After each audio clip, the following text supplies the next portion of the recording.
Welcome to another Simple Dad Facebook tutorial. In this video, I'll show you how to remove a friend on your Facebook app. Before moving on to the video, I would appreciate if you can let me know if this video was helpful or not.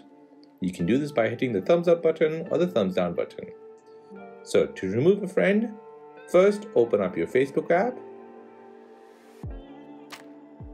Now at the bottom right, tap on Menu, then tap on Friends. Now tap on Your Friends at the top. Here is the list of all your friends on Facebook.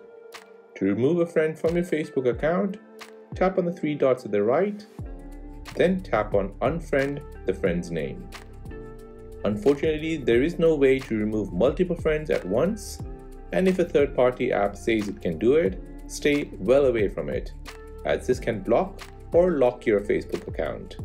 And that is how to remove a friend from your Facebook app.